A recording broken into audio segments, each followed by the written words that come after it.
objetivo de este video es enseñarles cómo poder simular sus circuitos que utilizan transistores BJT. Entonces, para ello, pues bueno, primero abran su programa de OrCAD. Esa es la parte más difícil porque luego truena. De ahí entonces nos vamos a New Project, escribimos aquí algún nombre para su proyecto. Voy a poner simulación BJT. Recuerden verificar que esté en PSpice Analog or Mix. Le damos OK. OK.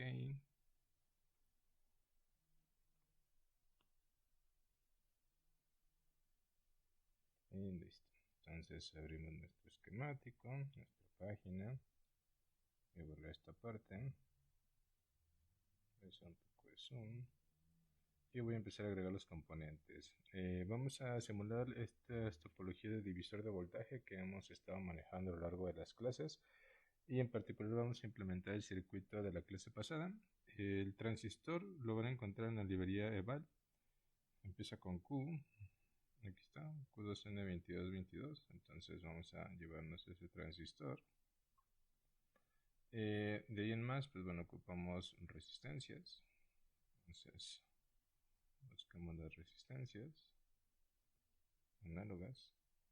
Recuerden que la topología de divisor de voltaje utiliza dos resistencias en entrada, una resistencia en el colector, una resistencia en el emisor. Vamos a utilizar más o menos lo mismo, 4.5K para tener aquí 4.5 volts, 1K en la del emisor. Aquí de acuerdo a lo que le salió, una era tipo 500K y 100K me parecen, esa era una de las topologías, uno de los posibles resultados. Otros eran 100, 1K y 200 ohms y así, es como una relación de 1 y 5. Vamos a poner nuestra fuente de voltaje de 10 volts que alimenta aquí a todo nuestro circuito.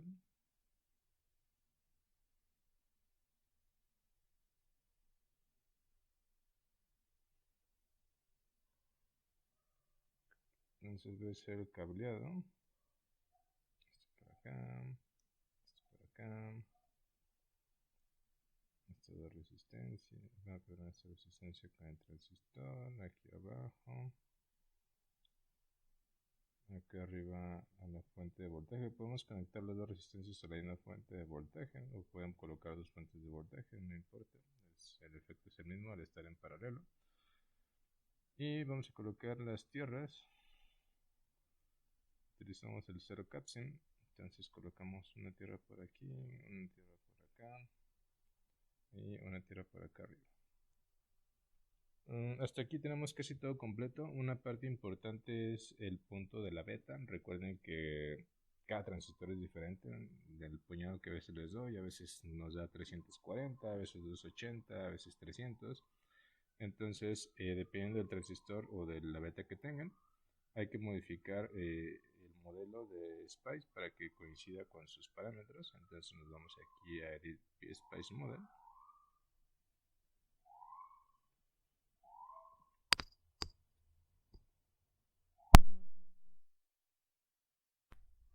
Aquí ya se abrió esta ventanita. Como punto curioso, aquí arriba tienen algunas especificaciones de diseño. La corriente máxima que soporta, 800 mA, el voltaje máximo que podemos aplicar en las terminales, 60 volts, 30 volts, 5 volts. La potencia máxima que puede disipar, 1.2 watts. La temperatura máxima que resiste, 200 grados centígrados. Y así otras, ¿no? Y el que nos interesa a nosotros se encuentra aquí abajo. La beta, como la conocemos, viene definida por estas letras PF. Aquí tiene un valor de 255.9, que digamos es como el valor comercial promedio. Yo lo voy a dejar en 300, que digamos es un aproximado de lo que hemos estado midiendo ahí en el laboratorio. Pero bueno, ustedes coloquen el valor de beta que corresponda a su transistor. Con esto entonces guardamos. Cerramos ya esta parte y ya entonces este modelo de transistor ha sido actualizado para nuestra beta. Ya de aquí lo único que nos queda es simular. Ponemos play y checamos los voltajes.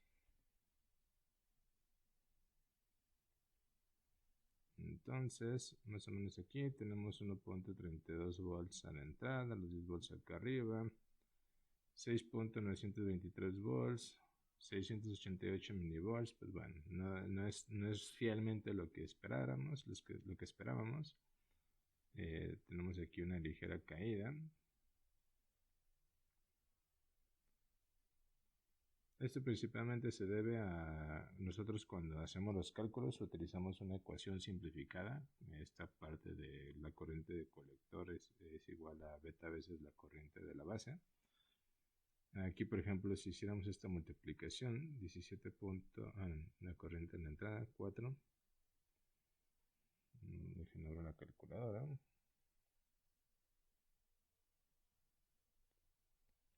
4.134 micros por los 300 de la beta son 1.24 miliamperes, entonces es lo que esperaríamos ver aquí. Sin embargo, esta relación es una simplificación ya de una ecuación más grande y demás.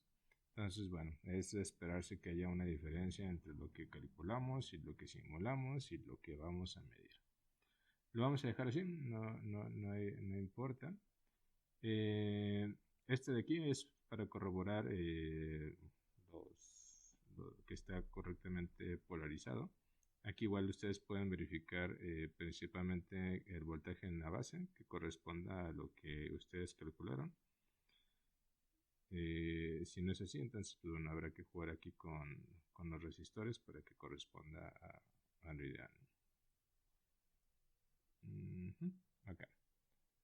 Aquí quizás podría yo, habíamos estimado aquí 1.7 volts. Dejen, le subo un poquillo a ver si logramos mejorar nuestro desempeño.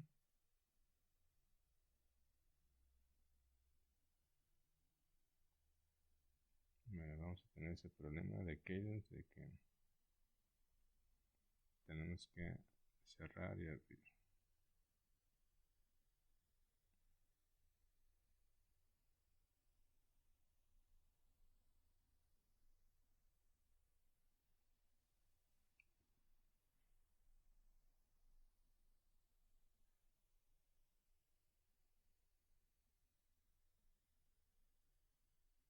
Entonces ya con los 200K se aproxima un poco más a los 1.7 volts que requiero aquí en la base.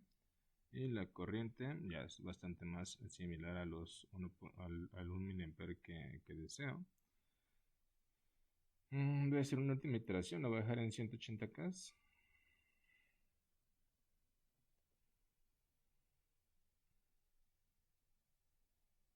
A ver si eso nos lleva al punto preciso que buscamos. Nuevamente tengo que cerrar esto. Entonces grabo, cierro, cierro. Aquí en la página abro el proyecto.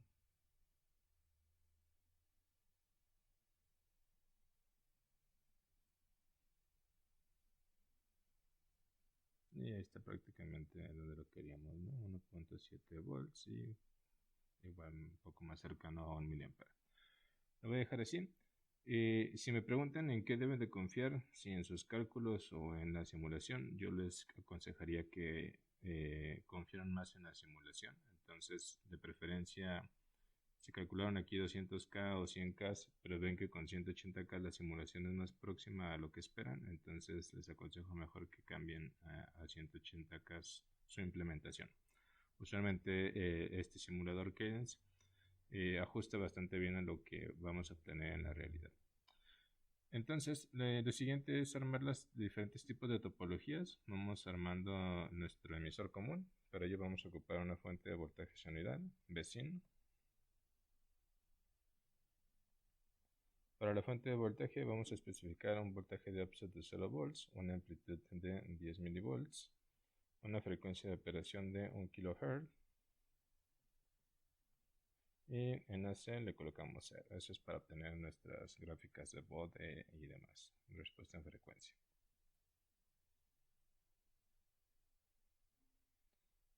Vamos a ocupar capacitores para hacer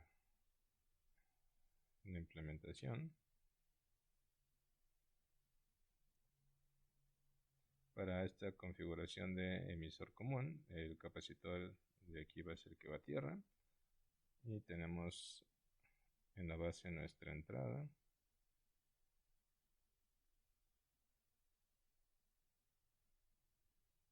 Y en el colector tenemos la salida.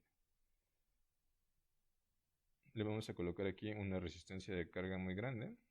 Recuerden que entre más grande es la carga, entonces más se acerca lo ideal, menos voltaje perdemos a la salida. Entonces lo voy a poner de 1 mega, eso lo escribo como 1 mec. Y voy a colocar las demás tierras. Colocar en las fuentes, en el capacitor y en mi resistencia. Ahora bien, este circuito, ahora lo que buscamos es ver la señal cómo va a lo largo del tiempo amplificándose. Entonces tenemos que generar una simulación transitoria o en el espacio del tiempo, en el dominio del tiempo. La frecuencia de operación es de 1 kHz, su periodo es el inverso, 1 entre 1 kHz nos da 1 mili, entonces vamos a simular 5 milisegundos. Y el máximo step size usualmente el periodo es 1 mili, entre 1000 sería 1 micro, entonces vamos a poner de 1 micro. Con esto simulamos, colocamos nuestros marcadores a la entrada y a la salida. Y esta es la señal que tenemos aquí resultante. La verde es nuestra entrada y la roja es nuestra señal de salida. Aquí podemos directamente calcular de cuánto es la ganancia. Para ello podemos utilizar este botoncito que se llama Evaluate Measurement. Entonces le doy clic ahí. Voy a quitar corrientes y potencias, pues me interesa únicamente trabajar con las señales de voltaje. Voy a pedirle que divida el punto máximo de mi señal de salida, que es BR5 2.2. Eso entre el punto máximo de mi señal de entrada, que es BB2 más. Y le damos OK. Y entonces aquí me indica que mi ganancia es de 1.95. De acuerdo a lo que ya hemos calculado, tendría que estar por allá de los 170, 160, 150 la ganancia. Pero bueno, aquí vemos que en la simulación es bastante baja. Esto se debe a los valores de capacitores que estoy aquí colocando en la simulación. El capacitor, como verán el próximo semestre, juega un papel muy importante debido a que internamente el transistor tiene sus propias capacitancias y entonces si son estos capacitores bastante pequeños, se equiparan a las capacitancias internas de los transistores y bueno, ahí genera un efecto que altera nuestros cálculos. Voy a colocar este en 100 micros y lo voy a ir así simulando para que veamos el efecto. Entonces en 100 micros ya ahí mejoró un poco, puedo ver el resultado. Me fui a View, Measurement Results, y le damos aquí en evaluar. 4.78, entonces ya pasamos de 1.9 a 4.78, pero voy a hacer lo mismo con nosotros, 100 micros, 100 micros. Ya la señal se asemeja, si lo observan por un lado se ve ya bastante más fina a lo que esperaríamos obtener, por otro lado se ve ya bastante más amplificada, ya la entrada casi prácticamente ni se alcanza a apreciar. Entonces igual View, Measurement Results, Evaluate, y tenemos ya una ganancia de 163 volts sobre volt, ya bastante cercano a lo que esperaríamos de acuerdo a nuestros cálculos teóricos. Entonces mi recomendación, utilicen este tipo de capacitores grandes que son para que se vuelvan más dominantes respecto a los capacitores internos del transistor. 100 micros es un valor así adecuado, ¿no?, para utilizar en los tres, en la entrada, salida y en el capacitor que va a tierra. Entonces de esta manera tenemos ya nuestro simulado, nuestro emisor común. Lo mismo pueden hacer para colector común y base común, pues simplemente hay que intercambiar las entradas y las salidas y demás. Lo que me gustaría ahora simular es los circuitos en cascada. Para ello entonces voy a copiar este circuito. Simulando, por ejemplo, que quisiéramos conectar dos emisores comunes en serie.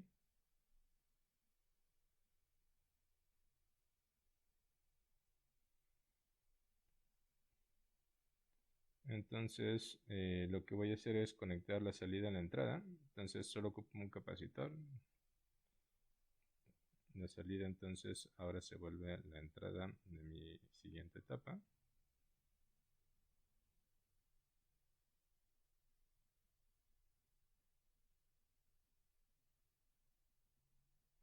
La carga la dejamos igual de 1 mega. Voy a medir ahora hasta acá, hasta la siguiente segunda etapa, la salida. Pueden también medir la etapa intermedia si así lo desean. Y simulo. Entonces la entrada de 10 milivolts está aquí en la primera etapa. La salida se conecta a la entrada de la segunda etapa. Y ya la salida final la colocamos aquí en la segunda etapa. Simulamos. Y esto es lo que obtenemos. Si se fijan, ¿qué esperaríamos? Idealmente una ganancia de 160 por 160, o sea, bastante grande. Y aquí observamos que llegamos a ese punto que comentábamos la sesión pasada de que se está saturando, ¿no? Entonces la amplificación aquí es tan grande que llegamos a los límites de saturación de nuestra señal de salida. Este voltaje que corresponde a la caída que hay aquí en la resistencia, entonces es 10 volts menos 4.9, como 5.1 volts. Entonces más o menos es lo que aquí está topado, 5.1 volts. Y hacia abajo 4.96 menos 1.12 como 3.84. Entonces es más o menos a lo que llega, menos 3.84. Entonces evidentemente cumple con su función, amplifica, pero es tan grande la amplificación que para efectos prácticos, por ejemplo, de sonido o de audio, pues esto no funciona, ¿no? Porque tendríamos una señal que se va a distorsionar al llegar a los límites, dado que alcanza los límites de distorsión por ser una amplificación tan grande. Pero bueno, al final de cuentas, así ya pueden ustedes empezar a jugar. Aquí a combinar sus diferentes etapas, diferentes topologías y demás, y ya para obtener sus resultados. Mi recomendación es la misma, confíen bastante en este simulador. En mi experiencia, casi siempre lo que aquí encuentro es lo que mido a la hora de implementar los circuitos. Entonces, si aquí obtienen la señal esperada, ese circuito implementenlo y es muy probable que ese circuito cumpla con las especificaciones que ustedes desean. Entonces, hasta aquí, chicos, el video. Cualquier duda, estamos ahí al pendiente y mucho éxito.